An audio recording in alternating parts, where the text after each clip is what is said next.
Olá, seja muito bem-vindo a mais um vídeo do canal. Meu nome é Liliane, eu sou pedagoga, psicopedagoga e hoje eu tô aqui para falar com vocês sobre TDAH. O que é TDAH? Por quê? Porque a gente tem visto aí que muitas crianças estão sendo diagnosticadas com TDAH e é um assunto que não se falava antigamente. Até hoje em dia as pessoas têm um certo preconceito, falam assim, TDAH agora virou moda, todo mundo tem TDAH. E não, TDAH é uma situação muito complexa que acontece com o indivíduo. Muitos de nós, inclusive adultos, tinham já as características de TDAH na infância, mas não foram diagnosticadas, e agora muitos de vocês talvez até tenham vários outros diagnósticos, mas na verdade vocês têm TDAH e não sabem disso. Então, por isso eu decidi fazer esse vídeo, porque TDAH é um assunto complexo, ele traz grandes prejuízos para a vida do indivíduo e os pais ainda têm muita dificuldade de entender, porque acha que TDAH é preguiça, TDAH é menino sem disciplina, TDAH deixa a criança folgada, TDAH a criança faz o que quer, e não é bem assim. E aí, junto com isso, eu posso compartilhar com vocês a minha experiência, porque eu descobri há pouco tempo que tenho TDAH. E minha vida toda foi muito difícil, muito complexa. Eu quero, inclusive, até fazer um outro vídeo para vocês, detalhando as minhas dificuldades, para vocês entenderem que TDAH é, sim, uma coisa muito difícil. Então, se você tiver recebido o diagnóstico da sua criança agora, inclusive saiba que tem grandes chances de você também ter TDAH. Já foi observado aí que normalmente quando a criança é ou o pai ou a mãe tem TDAH, só que ainda não sabe. E eu levei o tempo, inclusive, a dar conta desse diagnóstico. Por quê? Porque eu tenho filho com autismo, mas ninguém nunca me falou a respeito de TDAH. Então eu só fui ter essa percepção de que talvez eu tivesse TDAH a partir de um paciente que apareceu me pedindo ajuda. E eu falei pra ele, olha, mas eu não atendo adultos. Ele falou, mas ninguém quer me atender, eu não sei mais o que fazer. Enfim, eu sei que nessa busca para poder ajudá-lo, eu me dei conta de que eu tinha, assim, dos 18 sintomas, eu tinha 12 sintomas do diagnóstico de TDAH. E aí eu fui buscar ajuda profissional e quando eu sentei na frente do médico, falou assim, sim, você tem TDAH. Foram 2 horas de consulta, contando toda a minha história pro médico e ela falou assim, realmente você tem razão. Falei, eu também tô muito chocada porque trabalhando com eu não tinha me dado conta de que eu tinha diagnóstico também. Mas enfim, hoje eu quero falar pra vocês de TDAH e como esse diagnóstico afeta a sua criança. E aí é que é muito importante que você entenda que não é frescura, não é porque a criança não quer, não é porque a criança enfim, todos esses nomes que a gente vê aí socialmente dados para as crianças e que é uma coisa que não tem controle por parte dela. E aqui, inclusive, eu quero abrir um parêntese para o fato de que muitas vezes os pais, eles não sabem lidar e invalidam as dificuldades. E é muito complicado isso, porque se você não aprende a lidar com o diagnóstico, não tem como você ajudar a sua criança. Então você precisa entender assim que dentro do diagnóstico de TDAH você precisa entender como sua criança é afetada. Porque dentro do quadro, o que é o TDAH? Né? O que significa essa sigla? É transtorno de déficit de atenção e hiperatividade. Só que dentro dessa sigla e dentro do diagnóstico foi percebido que nem todo mundo vai ter todos os sintomas. Então, talvez você perceba aí que sua criança é muito desatenta, mas ela não tem nada de hiperatividade. Tanto que quando a gente faz avaliação, que tem avaliação específica para TDAH, costuma, né, em alguns casos, dar muito desatenção e pouquinho hiperatividade, pouquinho impulsividade. Ou muitas vezes dá muita hiperatividade, muita impulsividade e nada de desatenção. Ou pode ser que tenha os dois em níveis muito altos. Os três, né? Porque dependendo do diagnóstico. Aí é que tá a questão. Você precisa entender o que afeta a sua criança. Porque, a depender do que afeta, você terá formas de manejo diferente. Então, por exemplo, uma criança muito desatenta, você vai passar muito tempo ensinando habilidades para que ela aprenda a se policiar, né?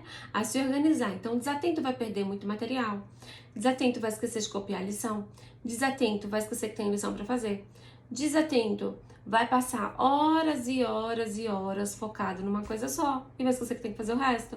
O desatento adulto vai ser aquele desatento que perde absolutamente tudo. Perde a chave de casa, perde a chave do carro, perde a agenda, perde celular, perde absolutamente tudo. O hiperativo é aquela pessoa que não consegue parar. Então você já deve ter visto por aí aquela criança que pula o tempo todo, que fala o tempo todo, que faz umas coisas o tempo todo e ela não consegue parar. Ela simplesmente não consegue parar. E tem um adulto que também é assim. Que ele simplesmente não consegue parar, ele faz um trilhão de coisas, ou ele fica, se tremelicando o tempo inteiro. E aí, assim, é necessário que você aprenda a administrar tudo isso. Por quê? Porque quanto mais você treina a sua criança dentro dessas habilidades que ela precisa melhorar, lá no futuro ela terá menos problemas. Tanto que acreditava-se que o TDAH, à medida que ia crescendo, ele ia sumindo. Hoje em dia a gente já entende que não. Por quê? Porque é uma condição daquele indivíduo, ele não vai sumir. Na verdade, se ele não for tratado, ele se agrava. E aí eu vejo no consultório que tem muitos pais ainda que têm dificuldade de lidar com o diagnóstico do filho. Por quê? Porque eles não querem aceitar que é aquilo que atrapalha a criança. E aqui eu até acrescento um outro ponto. O TDAH não afeta o processo de aprendizagem da sua criança. O TDAH não é um transtorno de aprendizagem. A criança passa a ter dificuldades de aprender em alguns casos, justamente porque ela é desatenta. Justamente porque ela tem um cérebro muito acelerado por causa da hiperatividade e ela pensa um trilhão de coisas. E aí parece que ela não dá conta de mais nada, que ela não consegue aprender, mas ela consegue. A questão é como a gente trabalha isso. E aqui, por isso que é tão importante que o TDAH tenha acompanhamento psicopedagógico. Por quê? Porque é dentro do atendimento psicopedagógico que a gente vai conseguir trabalhar esses pontos de dificuldades. É junto com a psicopedagoga que a escola também vai conseguir ter uma orientação mais detalhada a respeito daquela criança. É também com a psicopedagoga que vai auxiliar a família para poder lidar melhor com o diagnóstico, juntamente, claro, com o psicólogo, com o psiquiatra, para poder dar esse suporte adequado para a criança, para que ela também colha resultados melhores. Porque quando a criança se dá conta de que ela tem muitas dificuldades, ela tende a ir ficando cada vez mais frustrada, cada vez se sentindo inferior aos colegas, porque ela não dá conta daquilo. Ela não dá conta de estudar, ela não dá conta de se concentrar, ela não dá conta de fazer as coisas como os outros fazem, e ela vai cada vez mais se sentindo frustrada, mais se sentindo inferior aos demais. E aqui a gente precisa tomar muito cuidado, porque se a gente coloca para a criança, aí você tem X diagnóstico e é por isso que você não dá conta, a gente não dá nem chance dessa criança tentar melhorar. A gente não dá chance para essa criança enxergar outras formas de lidar com a situação que ela está passando. Então, por isso que é importante que os pais também se trabalhem, que os pais também procurem formas de lidar com o diagnóstico, que não seja punindo, castigando, como foi feito com muitos de nós, né, na nossa infância. Tudo era punição, castigo, a criança é assim mesmo. E não. Cada indivíduo é único, seu filho tem suas peculiaridades, o meu filho tem as dele, eu tenho as minhas, você tem as suas, e é para isso que a gente tem que olhar. Porque, como eu disse anteriormente, cada pessoa será afetada pelo diagnóstico de uma forma diferente. E aí, ali que a gente tem que trabalhar. Então, como que seria nesse caso o trabalho, né? Para trabalhar a criança com TDAH, a gente reforça os pontos positivos e os negativos a gente não fica criticando. A gente ajuda a criança a melhorar naquilo. Então, uma boa forma de trabalhar para que a criança já vá treinando suas habilidades é fazer quadros de rotina, lembretes, colocar tudo muito na frente da criança, muito visual. Para quê? Para que ela saiba que ela precisa trabalhar em cima daquilo. Então, você está com dificuldade de colocar sua criança fazer lição de casa, mas você senta com ela? Você estuda com ela? Ou você só fica esperando que ela dê conta sozinha, que ela tire boas notas? Não vai dar, né? Então, o quadro com as atividades da rotina da semana. O que você espera? Por exemplo, você espera que ela arrume a cama, mas ela nunca lembra? Coloca lá. E aí você precisa lembrá-la. Se você não está em casa, ela fica, sei lá, com a babá, com a vovó, enfim, com alguém que cuide dela, tem o celular, tem o tablet, coloca lá no tablet os lembretes para interromper. Se ela está fazendo atividade, né, vendo alguma coisa no tablet, no computador, no telefone, coloca lá o lembrete para interromper. Olha, você tem que fazer tal coisa agora. Vai estudar, tem sua lição de casa, tem isso, tem aquilo.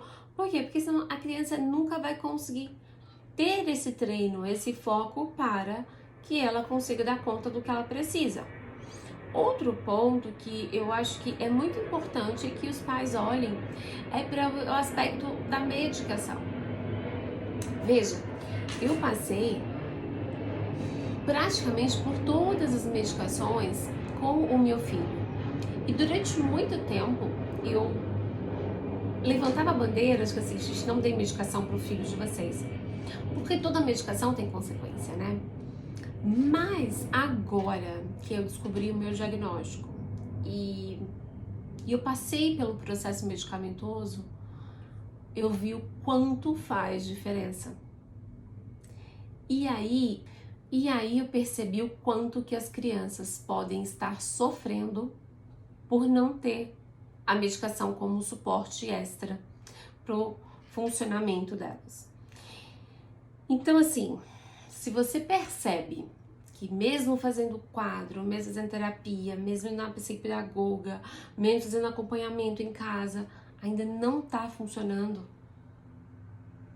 E aqui, claro, não está funcionando diante da sua expectativa ou não está funcionando de ter resultado, porque a nossa expectativa é uma coisa e o que pode ser esperado diante da idade da criança, diante do cognitivo da criança, da quantidade de suporte que a gente está dando para a criança, tem uma grande diferença.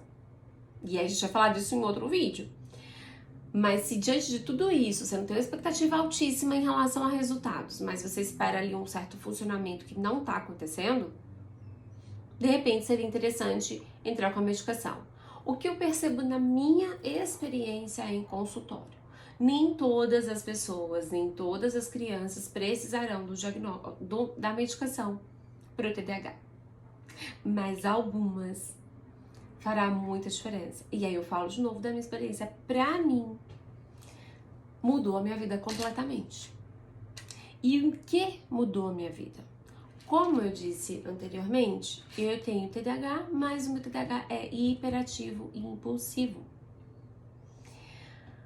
E o que essa hiperatividade fazia na minha vida, né? Ela acelerava tanto meu cérebro que me acordava de madrugada, porque eu tava dormindo e eu tinha uma ideia de atividade para alguma criança, aí eu levantava e ia anotar. Quando eu dava aula, então, em escola, isso era terrível, isso acontecia o tempo todo. Por quê? Porque a gente não consegue parar de pensar. E às vezes pelo fato de não conseguir parar de pensar e focar em uma coisa só, isso gera várias outras questões. Então, assim, por exemplo, quando eu ia arrumar minha casa, então eu começava. Era muito engraçado isso, gente, porque eu passo, assim, quando eu pego pra limpar a casa pra valer, eu levo uns 3 dias pra conseguir terminar de limpar a casa. Eu tenho uma pessoa que me ajuda, mas eu levava 3 dias pra terminar de arrumar minha casa. Por quê? Porque eu vou de escovinha em todos os cantos, eu limpo cada detalhinho, só que eu começo limpando uma janela. Aí, fala, mas tal coisa lá na área tá sem fazer. Aí eu lembro, vou lá e faço tal coisa na área. Aí eu larguei a janela aqui pela metade. Aí eu tô lá na área e lembro, ai, mas podia tomar um cafezinho, né? Aí eu vou lá tomar um café. Nisso, eu já perdi 1 hora. Assim é com a criança com diagnóstico. Por quê? Porque ela tá aqui fazendo a lição. Fazendo a lição. Só que aí ela lembrou do joguinho que ela gosta. Aí ela vai olhar o joguinho. Aí ela viu que o lápis tá sem ponta. Aí vai lá fazer a ponta. Aí a borracha caiu no chão. Aí ela parou. Aí ela lembrou que ela precisa tomar uma água. Aí ela sai pra tomar uma água. E aí passou 1 hora de novo, ela não conseguiu terminar a lição. Então entende que a criança precisa de suporte integral nesse início do entendimento do diagnóstico. E aí você, enquanto pai, enquanto mãe, vai trabalhando as habilidades para construir isso e ajudar a sua criança a se desenvolver, porque o ponto é, se eu tivesse sido trabalhada lá na infância para ter uma organização, para mim seria mais fácil hoje. E aí talvez você diga assim, mas Liliane, você não fez pós-graduação, você não fez faculdade, você fez isso, você fez aquilo. Fiz, mas eu sei o preço que eu paguei. O tanto que eu chorei, o tanto que eu sofri. Pra vocês terem ideia, o primeiro semestre da faculdade eu me senti uma idiota, burra, incompetente, eu só chorava. E eu tive uma professora assim muito amorosa, ela falava assim, Liliane, calma, você vai dar conta, todo mundo sofre, todo mundo dá conta. Você vai dar conta. Eu falei, não, professora, você não tá entendendo. Eu não vou conseguir. Eu pensei seriamente em desistir. Mas por quê? Porque na minha cabeça aquele tanto de coisa não entrava. Eu não entendia. Por quê? Porque eu não tinha sido treinada em habilidades antes. E naquela época da faculdade eu nem fazia ideia do diagnóstico. E aí qual era o problema? Eu esquecia trabalho pra fazer. Eu perdia trabalho, eu perdia prova, era um verdadeiro inferno. Até eu entender que, falar assim, não vai dar assim, Liliane. Tanto que uma das coisas que eu sempre busquei a minha vida toda era por desenvolvimento pessoal, porque eu enxergava que me faltava muitas habilidades. Me faltava muitas coisas que eu precisava ter aprendido lá na infância e na adolescência que eu não aprendi. E buscar formas de me manter organizada. Então, para vocês terem ideia, eu tenho assim vários cursos de organização da casa, vários cursos de organização de vida, vários cursos, inclusive eu fiz vários cursos de coaching, porque cada curso que eu fazia eu trabalhava uma coisa, cada curso que eu fazia eu aprendi uma coisa nova. E eu falava assim, olha, então eu preciso trabalhar mais isso aqui, que isso aqui não tá bom. Aí, mas o livro que eu comprava, eu entendi que isso aqui também não tá bom, então eu preciso trabalhar. E nessa busca incessante eu venho me lapidando, dia após dia. Por quê? Porque o diagnóstico que não foi trabalhado na infância me rendeu muitos prejuízos. E então, por isso que eu venho aqui falar para vocês que se você tem um filho com um diagnóstico, busque ajuda, invista em ajudar o seu filho. E também para você ter suporte para dar conta, porque eu sei que não é fácil para o pai. É extremamente cansativo ter um filho com diagnóstico, porque eu tenho um filho com diagnóstico, eu sei que não é fácil. Busque ajuda para você, busque forma de se trabalhar e eu acho que isso tudo aqui é o mais importante. Eu levei muito tempo para entender isso. Quando você tem um filho com diagnóstico, é a sua chance de olhar para você. E também buscar internamente o que você precisa melhorar para ser melhor para aquela pessoa, para ajudar aquela pessoinha a se desenvolver. Então, eu brinco que os filhos é sempre um espelho para que a gente também enxergue as nossas dificuldades e consiga se trabalhar.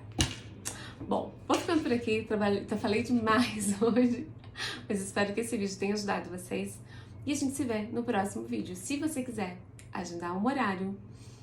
Tá aqui o link e terei o maior prazer de te atender lá no consultório. Um grande beijo e a gente se vê no próximo vídeo.